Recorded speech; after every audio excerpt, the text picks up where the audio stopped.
Under the orders I signed today, we will also be designating the cartels as foreign terrorist organizations. They will pay a very steep and heavy price if they start using violence against our people. We organize these tier 1 units against them. This is going to be what I would be doing if I was down there. Like, I know all those shoe boxes in my fucking, my walls that I'm going to have to collect up. I'd be getting ready to retire right now. That's what I would be doing. Because if Delta Force was hunting me, bro, I would be so terrified.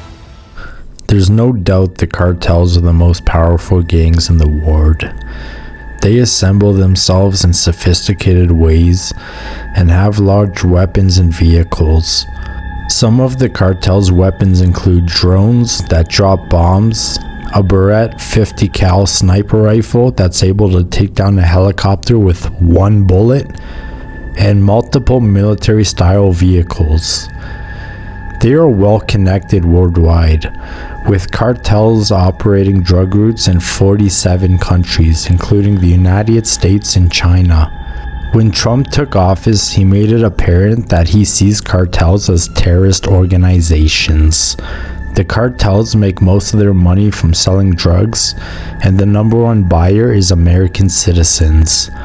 The cartels are able to operate with very little turbulence in Mexico because they either pay off the government officials or they kill them to get their way.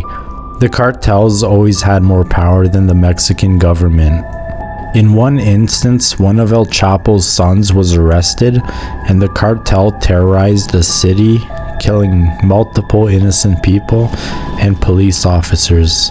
Eventually, the Mexican government ordered for El Chapo's son to be released, and he was back home. This shows you the power of the cartel in Mexico. The United States and Mexico are both concerned that the cartels are going to resort to this kind of terrorism if the United States keeps fighting them. But now the cartel is facing a government that they won't be able to pay off. This is going to be a huge adjustment for the cartels because their once lucrative business practices are now possibly going to be dismembered. For years, the cartel has been setting up cells in cities like Los Angeles and Chicago to help with their drug routes. But more than anything, the border is the real war zone. Almost every day, shootouts erupt between the US Army and the cartels. The cartel is also using Mexican citizens. The cartel tells them that if they kill an American soldier, the cartel would smuggle them into the United States for free. Usually the cartel smuggles Mexican citizens into the USA illegally, but they charge a fee. But this is a one-time offer from the cartel for Mexican citizens. Despite the American military usually being more powerful than the cartels, the military is surprised at the cartel's sophistication. The cartel is using drones that fly over the border and drop bombs on the military. This is making Trump expand the military's presence at the border. His current goal is 10,000 US military men at the border.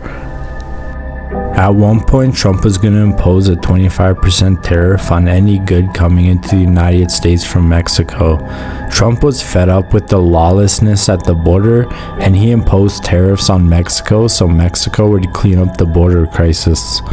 This caused the president of Mexico to act fast and get on the phone with Trump to negotiate a deal.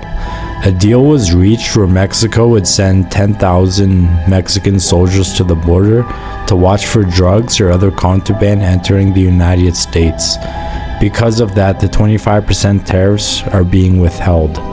Trump has also deployed a special forces unit called Green Beret to fight the cartels.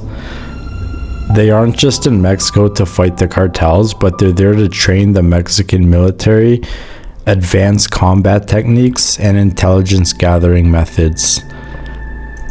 They made it clear their main rivals are the Sinaloa cartel and the CJNG. The CEA is also expanding their role in Mexico. The CEA is usually focused on gathering information on terrorists or potential terrorists, And now the cartel is considered a terrorist organization, and they will use these tactics on them. When the cartel uses more force, it only encourages the United States to ramp up the force. One way United States is reacting is by sending their Delta Force unit to fight. The Delta Force unit is like no other. They are trained to fight in any conditions, whether it be the freezing cold or the deserts of Mexico. Some of their tactics are blocking the cartel's drug routes and destroying their drug manufacturing operations. Another tactic is financial warfare. They're tracking any cartel financial activity, whether it be in cryptocurrencies or offshore bank accounts, and freezing those assets. It's been said that the cartels laundered $25 billion per year through Bitcoin. They're also setting up fronts in the United States. One instance was a horse ranch in the United States that was actually a front for the cartel to launder money. The cartels have taken advantage of US cities with establishing cartel cells in all the major cities. The CIA is also watching very closely and deploying more security in case of a terrorist attack. Many major figures in the cartel have been taken down recently, which is exposing the weak points in the cartel. Some of these figures are El Mayo, Ovidio Guzman Lopez, who's El Chapo's son, and another son of El Chapo named Joaquin Guzman Lopez. These aren't just cartel members. These are shot callers for the most powerful cartel, the Sinaloa cartel. Many people speculate the United States is going to have the upper hand in this war against the cartels, but there's no doubt there's going to be lots of bloodshed on both sides. Thanks for watching. Have a nice day.